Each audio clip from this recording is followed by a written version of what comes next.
Hi friends, എല്ലാവർക്കും AG's ക്രിയേഷൻസിൻ്റെ പുതിയൊരു എപ്പിസോഡിലേക്ക് സ്വാഗതം. നിങ്ങളെല്ലാവരും ആദ്യമായിട്ടാണ് ഈ ചാനൽ കാണുന്നതെങ്കിൽ സബ്സ്ക്രൈബ് ചെയ്യാൻ മറക്കരുത്. അങ്ങനെ അർച്ചനയ്ക്ക് ഓർമ്മ കിട്ടുന്നതിനുള്ള പൂജകളെല്ലാം നടന്നുകൊണ്ടിരിക്കുകയാണ്. ചികിത്സയെല്ലാം കഴിഞ്ഞു. ഇന്നാണ് ഓർമ്മ തിരിച്ചു കിട്ടുന്ന ആ ദിവസം. അതിനായി അർച്ചന ഇപ്പോൾ പൂർണ്ണകുംഭം ക്ഷേത്രത്തിന് ചുറ്റും വലം വെച്ചതിന് ശേഷം പ്രാർത്ഥനയോടെ നിൽക്കുകയായിരുന്നു. അതിൻ്റെ തൊട്ടിൽ പിറകിൽ തന്നെ കുറച്ച് ഇങ്ങോട്ട് മാറിയായി സച്ചിയും നിന്ന് പ്രാർത്ഥിക്കുന്നുണ്ട്. എല്ലാവരും അവരവൻ്റെ മനസ്സിലുള്ള കാര്യങ്ങൾ പ്രാർത്ഥിക്കുന്നുണ്ട്. ഈ സമയം മൂർത്തി ഇപ്പോൾ രണ്ടുപേരുമായി അവിടെ വന്ന് നിൽക്കുന്നു. ഈ പൂജ എങ്ങനെയെങ്കിലും മുടങ്ങണേ, സമൃദ്ധിക്ക് ഓർമ്മ തിരിച്ചു കിട്ടരുതേ എന്നൊക്കെയായിരുന്നു ശോഭനയുടെ പ്രാർത്ഥന. സമൃദ്ധ എന്നും എൻ്റെ കുഞ്ഞിന് അമ്മയായി വേണം, എൻ്റെ കുടുംബത്തിന് വിളക്കായി വേണം എന്നായിരുന്നു ഗോകുൽ മനസ്സിൽ പ്രാർത്ഥിക്കുന്നത്. എനിക്ക് എൻ്റെ അർച്ചനയും കുഞ്ഞിനെയും തിരിച്ചു കിട്ടണം എന്നായിരുന്നു സച്ചി പ്രാർത്ഥിച്ചത്. സച്ചിയെ ഒരിക്കലും കൈവിടരുത്. അർച്ചനയെ കിട്ടിയില്ല എന്നുണ്ടെങ്കിൽ ഈ നടയിൽ വെച്ച് തന്നെ എൻ്റെ താലികെട്ട് നടക്കണം സച്ചിയുമായിട്ടുള്ള എന്നായിരുന്നു ആരതിയുടെ പ്രാർത്ഥന. അങ്ങനെ എല്ലാവരും പ്രാർത്ഥിച്ചു നിൽക്കുന്നുണ്ട്. ശേഷം ഇപ്പോൾ ഗുരുജി പൂജയൊക്കെ കഴിഞ്ഞ് വന്ന് പ്രാർത്ഥിച്ചുകൊണ്ട് ഗുരുജിയുടെ ആ ഒരു തള്ളവിരൽ കൊണ്ട് അർച്ചനയുടെ നെറ്റിയിൽ ഇങ്ങനെ അമക്കി ഇങ്ങനെ തൊടുന്നുണ്ട്. ഈ ഒരു പ്രാർത്ഥന കൂടി കഴിഞ്ഞാൽ മാത്രമേ അർച്ചനയ്ക്ക് ഓർമ്മകളെല്ലാം തിരിച്ചു കിട്ടുകയുള്ളൂ. ഈ സമയം തന്നെ ഇപ്പോൾ സച്ചി അർച്ചനയെ കാണുന്നു. ഒരു ഞെട്ടലോടെ തന്നെയാണ് അർച്ചന ഇപ്പോൾ സച്ചി കാണുന്നത്.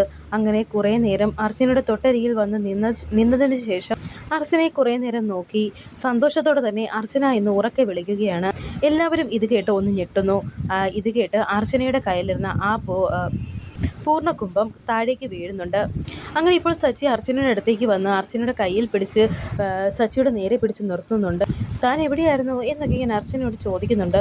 സച്ചി എന്നിട്ട് അർച്ചനയെ ഇങ്ങനെ പിടിച്ച് ചോദിക്കുന്നുണ്ട്. വീണ്ടും ചോദിക്കും, താൻ എവിടെയായിരുന്നു അർച്ചന, ഇത്രയും കാലം താൻ എവിടെയായിരുന്നു എന്നൊക്കെ ചോദിക്കും. ഇത് കണ്ടിപ്പോൾ എല്ലാവരും ഞെട്ടി നിൽക്കുന്നുണ്ട്. ഗോകുലിനാണെങ്കിൽ നല്ല ദേഷ്യം വരുന്നുണ്ട് സച്ചിയുടെ ഈ പ്രവൃത്തി കണ്ടിട്ട്. ഗോകുലിൻ്റെ വിചാരം മുഴുവനും സച്ചിക്ക് ആരെ കണ്ടാലും അർച്ചനയെ പോലെ തോന്നുമല്ലോ. അപ്പോൾ അത് സമൃദ്ധയെ കണ്ടിട്ടും അർച്ചനയാണ് എന്നുള്ള ആ ഒരു തോന്നലാണ് ഇപ്പോൾ ഗോകുലിൻ്റെ മനസ്സിലുള്ളത്. എന്നാൽ അത് സച്ചിയുടെ സ്വന്തം ഭാര്യയായ അർച്ചനയാണെന്ന് ഗോകുലിനും അറിയുന്നില്ല. ആരതി വക്കീലും ആകെ ഞെട്ടി ഇങ്ങനെ നിൽക്കുന്നുണ്ട്. ശോഭനയ്ക്കാണെങ്കിൽ പൂജ മുടങ്ങിയതിൻ്റെ സന്തോഷത്തിലാണ് ശോഭന. എന്നാൽ ഇങ്ങനെയൊക്കെ കാണിക്കുന്നത് കണ്ടിട്ട് ശോഭനയ്ക്കും ദേഷ്യം വരുന്നു. അങ്ങനെ ഇപ്പോൾ സച്ചി അർച്ചന എന്ന് വിളിച്ചപ്പോൾ അർച്ചനയെ സച്ചി കെട്ടിപ്പിടിക്കുന്നുണ്ട്. ഉടനെ തന്നെ അർച്ചന സച്ചിയെ തള്ളി മാറ്റുന്നു. എന്താ നിങ്ങളീ കാണിച്ചത്, ആരാ നിങ്ങൾ എന്നിപ്പോൾ അർച്ചന സച്ചിയോട് ചോദിക്കുന്നുണ്ട്. ഇത് കേട്ട് സച്ചി ഒന്ന് ഞെട്ടുന്നു. കാരണം പൂജ മുടങ്ങിയത് കൊണ്ട് തന്നെ അർച്ചനയ്ക്ക് ഇപ്പോൾ ഓർമ്മ തിരിച്ചു കിട്ടിയിട്ടില്ല. നിങ്ങൾ എന്തായി കാണിക്കുന്നത് എന്ന് വീണ്ടും അർച്ചന ചോദിക്കുന്നുണ്ട്. അർച്ചന, ഞാൻ നിന്റെ സച്ചിയേട്ടനാണ് എന്ന് സച്ചി പറയുമ്പോൾ മാറ് എന്ന് പറഞ്ഞ് സച്ചിയെ മാറ്റിയതിന് ശേഷം അർച്ചന ഓടി ഗോകുലിൻ്റെ അടുത്തേക്ക് പോയി നിൽക്കുകയാണ്. കണ്ടില്ലേ ഗോകുൽ, അയാൾ പൂജ മുടക്കി എന്ന് അർച്ചന ഗോകുലിനോട് പറയുന്നു. സച്ചി വീണ്ടും അർച്ചനയുടെ അരികിലേക്ക് ഓടിയെത്തിയിട്ട് പറയുന്നുണ്ട്, അർച്ചന, നിനക്കെന്നെ മനസ്സിലായില്ലേ, ഞാൻ നിന്റെ സച്ചിയേട്ടനാണ്. ഏത് സച്ചി, ഏത് അർച്ചന എന്നൊക്കെ ഇങ്ങനെ അർച്ചന ചോദിക്കുന്നുണ്ട്. അർച്ചനയല്ല, ഞാൻ സമൃദ്ധയാണ് എന്നിങ്ങനെ അർച്ചന പറയുന്നു. അർച്ചന, നീ ഞാൻ പറയുന്നു ഒന്ന് കേൾക്ക്, നീ സമൃദ്ധയല്ല, നീ എൻ്റെ ഭാര്യ അർച്ചനയാണ്, നിനക്കൊന്നും ഓർമ്മയില്ലേ അർച്ചന എന്നൊക്കെ ചോദിച്ച് വീണ്ടും അർച്ചനയെ ഇങ്ങനെ കയറി പിടിക്കുന്നുണ്ട്. എന്നാൽ ഇത് കണ്ടിട്ട് ഗോകുലിന് ദേഷ്യം വന്ന് ഗോകുൽ ഇപ്പോൾ സച്ചിയെ പിടിച്ച് മാറ്റുകയാണ്. താൻ എന്ത് ഭ്രാന്തായി കാണിക്കുന്നത്, പൂജ മുടക്കിയതും പോരാ എന്ന് പറഞ്ഞ് സച്ചി ഇപ്പോൾ അവിടെ നിന്ന് പിടിച്ചു വലിച്ചുകൊണ്ട് പോവുകയാണ് ഗോകുൽ. ഇതെൻ്റെ അർച്ചനയാണ് സാറേ, ഞാൻ പറയുന്നൊന്ന് വിശ്വസിക്കുക, എൻ്റെ ഭാര്യ അർച്ചന തന്നെയാണ് എന്നൊക്കെ ഗോകുലിനോട് പറയുകയാണ് സച്ചി.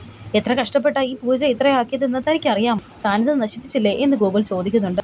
ഞാൻ പറയുന്നത് സത്യമാണ്, ഇതെൻ്റെ അർച്ചനയാണ്, അർച്ചന ഒന്ന് ഓർത്തു നോക്ക് എന്നൊക്കെ ഇങ്ങനെ സച്ചി ഇങ്ങനെ പറയുന്നുണ്ട് എല്ലാവരോടുമായി. അങ്ങനെ സച്ചി എല്ലാവരും കൂടെ വഴക്ക് പറയുന്നത് കണ്ട് ആ ഒരു സമയം മുതലെടുത്ത് ഇപ്പോൾ മൂർത്തിയുടെ ഗുണ്ടകൾ രണ്ടുപേരെ അങ്ങോട്ടേക്ക് വിടുന്നുണ്ട്. അങ്ങനെ ഇപ്പോൾ അവർ രണ്ടുപേർ ഇങ്ങോട്ട് വാടാ എന്നൊക്കെ പറഞ്ഞ് സച്ചിയെ പിടിച്ചു വലിച്ച് ആ ക്ഷേത്രത്തിന് പുറത്തേക്ക് കൊണ്ടുപോയിട്ട് നല്ലപോലെ തല്ലുകയും താഴെയിട്ട് ചവിട്ടുകയും ഒക്കെ ചെയ്യുന്നു. ഇത് കണ്ട് അവരെ മാറി നിൽക്കുക അങ്ങോട്ട് എന്ന് പറഞ്ഞ് ആരതി അവരെ എല്ലാം പിടിച്ചു മാറ്റാൻ ശ്രമിക്കുന്നുണ്ട് ആ രണ്ടുപേരെ. അങ്ങനെ അതിലൊരാൾ ഇപ്പോൾ സച്ചിയെ പിടിച്ച് തള്ളിയിടുന്നു. താഴെ വീണ് സച്ചിയുടെ തല പൊട്ടുന്നുണ്ട്. എന്നിട്ട് വീണ്ടും അവിടെ താഴെയിട്ട് ചവിട്ടുകയാണ്. എന്നാൽ ആരതി അവിടെ അവരെല്ലാം തടഞ്ഞ് പിടിച്ചു മാറ്റുകയാണ്. അങ്ങനെ ഇപ്പോൾ എല്ലാവരും പുറത്തേക്ക് വരുന്നു. അർച്ചനയും പുറത്തേക്ക് വന്ന് നോക്കുന്നുണ്ട്. അർച്ചന ഇപ്പോൾ ഗോകുലിൻ്റെ കയ്യിൽ പിടിച്ചിട്ട് പറയുന്നുണ്ട്, വാ ഗോകുൽ, നമുക്ക് പോകാം. അങ്ങനെ ഇപ്പോൾ അർച്ചന ഗോകുലിനെ വിളിച്ചുകൊണ്ട് പോകുന്നു. ഇത് കണ്ടുകൊണ്ട് താഴെ കിടക്കുന്നുണ്ട് സച്ചിയുടെ തല പൊട്ടിയിരിക്കുകയാണ്. അർച്ചന പോവല്ലേ എന്നിങ്ങനെ വിളിച്ച് പറയുന്നുണ്ട് സച്ചി. എന്നാൽ അതൊന്നും കേൾക്കാതെ തന്നെ ഗോകുലുമായി അർച്ചന പോവുകയാണ്. അങ്ങനെ സച്ചിയുടെ ബോധം പോകുന്നു. സച്ചി കണ്ണ് തുറക്ക് സച്ചി എന്നൊക്കെ പറഞ്ഞ് കരയുന്നുണ്ട് ഇപ്പോൾ ആരതി. ഗുരുജി ഇപ്പോൾ പുറത്തേക്ക് വരുന്നുണ്ട്. എന്താ ഗുരുജി ഇതൊക്കെ എന്നിങ്ങനെ ചോദിക്കുന്നുണ്ട് ആരതി. ആരതിയല്ല, കൂടെ നിൽക്കുന്ന യോഗിനികൾ. എന്ത് പിഴവാണ് നമുക്ക് പൂജയിൽ സംഭവിച്ചത് എന്നൊക്കെ അവർ ചോദിക്കുന്നുണ്ട്. എന്നാൽ ഗുരുജി ഒന്നും തന്നെ മിണ്ടാതെ ഇവിടെ നിൽക്കുന്നുണ്ട്. വീണ്ടും അർച്ചനയെ കാണിക്കുന്നുണ്ട്. ഇപ്പോൾ ഗോകുൽ അർച്ചനയെ പറഞ്ഞ് സമാധാനിപ്പിക്കുന്നുണ്ട്.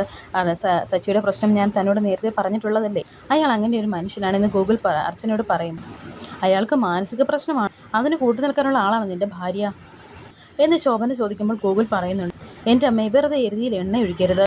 എന്നിട്ട് ഗോകുൽ പറയുന്നുണ്ട്, എടോ ഞാൻ പറയുന്നൊന്ന് കേൾക്ക്. കഴിഞ്ഞ 10 വർഷമായി അയാൾ ഇങ്ങനെ തന്നെയാണ്. അയാളുടെ ഭാര്യയുടെ പേര് അർച്ചന എന്നാണ്. ഭാര്യയും കുഞ്ഞിനെയും തിരിച്ചു കിട്ടാൻ വേണ്ടി മാത്രമാണ് അയാൾ ഇന്ന് ജീവിക്കുന്നത്. അയാളുടെ അവസ്ഥ വളരെ ദയനീയമാണ്. അയാൾ കാരണം പൂജ മുടങ്ങി എന്നുള്ളത് സത്യമാണ്. പക്ഷേ അതിൻ്റെ പേരിൽ അയാളെ ശിക്ഷിക്കുന്നത് ശരിയല്ല. അയാളുടെ കയ്യിൽ നിന്നും ഒരു അബദ്ധം പറ്റിപ്പോയി, താനൊന്ന് ക്ഷമിക്കുക എന്നൊക്കെ ഇങ്ങനെ ഗോകുൽ അർച്ചനയെ പറഞ്ഞ് മനസ്സിലാക്കുന്നുണ്ട്. ഇങ്ങനെ പറഞ്ഞാൽ എങ്ങനെയാ പൂജ മുടങ്ങിയത് ഇനി രണ്ടാമത് നടത്താൻ പറ്റുമോ, ഇവൾക്ക് ഇനി ഓർമ്മ തിരിച്ചു കിട്ടുമോ എന്നൊക്കെ ശോഭന ചോദിക്കുന്നുണ്ട്.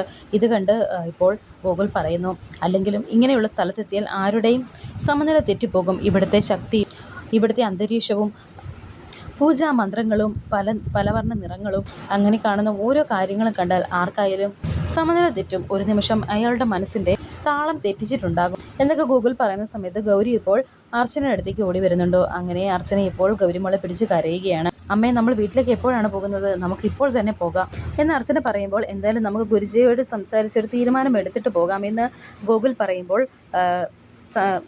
അർച്ചന പറയുന്നുണ്ട്, വേണ്ട, ഇനി ആരോടും ഒന്നും സംസാരിക്കേണ്ട, നമുക്ക് ഇപ്പോൾ തന്നെ തിരിച്ചു പോകണം എന്ന് പറയുകയാണ് അർച്ചന. ഇത് കേട്ട് ഗോകുൽ പറയുന്നുണ്ട്, സമൃദ്ധ പറഞ്ഞത് കേട്ടില്ലമ്മേ, ഡ്രസ്സൊക്കെ പായ്ക്ക് ചെയ്യുക, മുറിയിലേക്ക് പോയി എല്ലാം എടുത്തുകൊണ്ട് വാ, മോളെയും കൂടെ കൂട്ടിക്കോ എന്ന് പറഞ്ഞ് ഗൗരിയെയും ശോഭനയും കൂടി പറഞ്ഞു വിടുന്നുണ്ട് ഇപ്പോൾ ഗോകുൽ.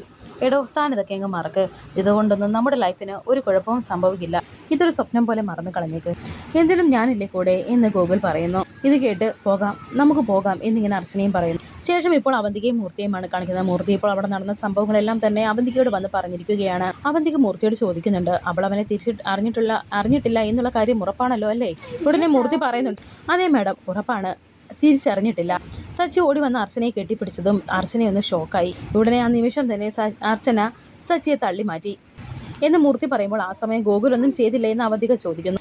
ഗോകുൽ വന്ന് പിടിച്ചു മാറ്റി, പിന്നെ ഞാൻ നമ്മുടെ ആളുകളെ അങ്ങോട്ടങ്ങ് പറഞ്ഞയച്ചു, അവർ പറഞ്ഞതുപോലെ തന്നെ സച്ചിയെ നല്ലോണം പെരുമാറി എന്ന് മൂർത്തി പറയുമ്പോൾ അവന്തിക ചോദിക്കുന്നുണ്ട്, അതുകൊണ്ട് എന്ത് നേട്ടം? ആ ബഹളത്തിനിടയിൽ ഏതെങ്കിലും രീതിയിൽ അവനെ അങ്ങ് തീർത്ത് കളയണ്ടായിരുന്നോ, എന്നിട്ട് ആരും അറിയാതെ മുങ്ങിയാൽ മതിയായിരുന്നു എന്ന് പറയുമ്പോൾ മൂർത്തി പറയുന്നുണ്ട്, അത് തന്നെയായിരുന്നു എൻ്റെയും പ്ലാൻ, പക്ഷേ അത് നടന്നില്ല എന്ന് മൂർത്തി. നാണമില്ലേ നിനക്കെൻ്റെ മുന്നിൽ വന്നതെന്ന് ഇങ്ങനെ പറയാൻ? എല്ലാം ഞാൻ വിശദമായി പറഞ്ഞു തന്നതല്ലേ. എനിക്ക് ആകെ ഒരു ആശ്വാസമേ ഉള്ളൂ, അർച്ചന എന്തായാലും സച്ചിയെ തിരിച്ചറിഞ്ഞിട്ടില്ല, അതിൽ പിടിച്ച് വേണം എനിക്കിനി മുന്നോട്ട് പോകാൻ എന്ന് അവന്തിക പറയുന്നു. ഈ സമയം ശോഭന ഇപ്പോൾ അവരുടെ അടുത്തേക്ക് വരുന്നു. പൂജ മുടങ്ങിയതിൻ്റെ സന്തോഷത്തിലായിരിക്കും എന്ന് അവന്തിക പറയുന്നുണ്ട്. അങ്ങനെ ഇപ്പോൾ ശോഭന വന്ന് പറയുന്നു, മോളെ, ഞങ്ങൾ തിരിച്ചു പോവുകയാണ് എന്ന് സന്തോഷത്തോടെ വന്ന് പറയും. അവന്തിക ചോദിക്കുന്നുണ്ട്, അമ്മയ്ക്ക് സന്തോഷമായില്ലേ, മനസ്സിൽ ആഗ്രഹിച്ചത് അതേപടി നടന്നില്ല എന്ന് അവന്തിക പറയുമ്പോൾ ശോഭന പറയുന്നുണ്ട്, എന്തായാലും അവൾക്ക് ഓർമ്മ തിരിച്ചു കിട്ടിയില്ല, ഏതൊക്കെ ദൈവങ്ങളോട് നന്ദി പറഞ്ഞാൽ മതിയാകുമെന്ന് എന്നൊക്കെ ശോഭന ഇപ്പോൾ പറയുന്നുണ്ട്. എന്നിട്ട് ശോഭന പറയുന്നുണ്ട്, അവന് ഭ്രാന്താണ്, അവൻ്റെ സമൃദ്ധ അവൻ്റെ ഭാര്യയായിരുന്നു പോലും, ഇവനെയൊക്കെ ഭ്രാന്താശുപത്രിയിൽ കൊണ്ട് പൂട്ടിയിടുകയാണ് വേണ്ടത്. എന്തായാലും ഞങ്ങൾ പോവുകയാണ്, നമുക്ക് പിന്നീട് കാണാമെന്ന് പറയുകയാണ് ശോഭന. ഗോകുലിനോട് പ്രത്യേകം ഒരു കാര്യം പറയണം, സമൃദ്ധിയുടെ പഴയ കാലം തിരയാൻ ഇനി നടക്കരുതെന്ന് സമൃദ്ധ പലതും പറയും. അങ്ങനെയാണെങ്കിൽ ഇപ്പോൾ സംഭവിച്ചതായിരിക്കില്ല ഇനി സംഭവിക്കാൻ പോകുന്നത്. നിങ്ങൾ എന്താഗ്രഹിച്ചോ അത് നഷ്ടപ്പെടും, അത് അമ്മ മകനെ പറഞ്ഞ് മനസ്സിലാക്കണം എന്ന് അവന്തിക പറയുന്നത് കേട്ട് ശോഭന പറയുന്നുണ്ട്, എന്തായാലും ഇത്രയും വലിയൊരു കടമ്പ കടന്ന് കിട്ടിയില്ലേ, എനിക്കിനി നന്നായിട്ടറിയാം എന്ത് ചെയ്യണമെന്ന്. ഇനി അവൾ എൻ്റെ മരുമകളായി തന്നെ ജീവിക്കും. ഞാൻ വീട്ടിൽ ചെന്നിട്ട് മോളെ വിളിക്കാം, അവിടെ എല്ലാവരും പോകാൻ റെഡിയായി നിൽക്കുകയാണ് എന്ന് ശോഭന ഇപ്പോൾ പറയുന്നു. ഞങ്ങളും പോകാൻ തയ്യാറായി നിൽക്കുകയാണ്, ഇനി ഇവിടെ നിൽക്കേണ്ട കാര്യമില്ലല്ലോ, എന്തായാലും അമ്മയ്ക്ക് വേണ്ടി എന്നെ കൊണ്ട് ചെയ്യാൻ പറ്റുന്നതൊക്കെ ഞാൻ ചെയ്തിട്ടുണ്ട് എന്ന് അവന്തികയും പറയുന്നു. അങ്ങനെ ശോഭന ഇപ്പോൾ അവിടെ നിന്ന് പോകുന്നു. ഈ സമയം അവന്തിക വീണ്ടും മൂർത്തിയോട് പറയുന്നുണ്ട്, അർച്ചനയ്ക്ക് ഓർമ്മ കിട്ടിയില്ല എന്നുള്ള കാര്യത്തിൽ തൽക്കാലം നമുക്ക് ആശ്വാസമാണ്. പക്ഷേ സച്ചി അർച്ചനയെ കണ്ടു, അത് അപകടമാണ്. ഒരു കാര്യം ഉറപ്പാണ്, സച്ചി ഇനി ഗോകുലിനെയും അർച്ചനയും അവരുടെ പിന്നാലെ തന്നെ ഉണ്ടാകും എന്ന് അവന്തിക പറയുമ്പോൾ, അർച്ചന അതിന് സച്ചിയെ തിരിച്ചറിഞ്ഞില്ലല്ലോ എന്ന് മൂർത്തി ചോദിക്കുന്നുണ്ട്. ഉടനെ അവന്തിക പറയുന്നുണ്ട്, സച്ചിക്ക് അതൊരു പ്രശ്നമേ അല്ല, അവൾക്ക് ഓർമ്മ നഷ്ടപ്പെട്ടത് സച്ചിക്ക് അറിയില്ല. 10 വർഷം അവൻ കാണാതിരുന്ന അവൻ്റെ അർച്ചനയാണ് ഇപ്പോൾ അവൻ്റെ കൺമുന്നിൽ നിന്നത്. അവൻ്റെ ഉള്ളിൽ ചങ്ങലക്കിട്ടിരുന്ന ആ പഴയ സച്ചി ഭ്രാന്തനെ പോലെ ഇനി മുതൽ അർച്ചനയുടെ പിന്നാലെ തന്നെ ഉണ്ടാകും. ആ നിമിഷമാണ് ബോംബ് പൊട്ടാൻ പോകുന്നത്. പിന്നെ അങ്ങോട്ട് സർവ്വനാശമായിരിക്കും. സച്ചിയെ ഇനി തളച്ചിടാൻ കഴിയില്ല. ബോധം വന്നാലുടൻ അവൻ അർച്ചനയ്ക്ക് പിന്നാലെ പായും. എന്നൊക്കെ അവന്തിക പറയുന്നുണ്ട്. ഈ സമയം തന്നെ ഇപ്പോൾ സച്ചിയെ കാണിക്കുകയാണ്. സച്ചി ഇപ്പോൾ ബോധമില്ലാതെ കിടക്കുകയാണ്. തൊട്ടരികിൽ തന്നെ ആരതിയും നിൽക്കുന്നുണ്ട്. ബോധമില്ലാതെ കിടക്കുന്ന അവസ്ഥയിലും ഇപ്പോൾ സച്ചിയുടെ മനസ്സിൽ മുഴുവൻ അർച്ചനയെ കണ്ട ആ നിമിഷമാണ്. അങ്ങനെ ഇപ്പോൾ അർച്ചന എന്ന് വിളിച്ച് ഇപ്പോൾ ചാടി എഴുന്നേൽക്കുന്നുണ്ട് സച്ചി. അങ്ങനെ ഇപ്പോൾ അർച്ചനയും ശോഭനയും ഒക്കെ അവിടെ നിന്നും പോകാൻ തുടങ്ങുകയാണ്. വരാനിരിക്കുന്ന പുതിയ എപ്പിസോഡുകളുമായി വീണ്ടും കാണാം. Thank you for watching.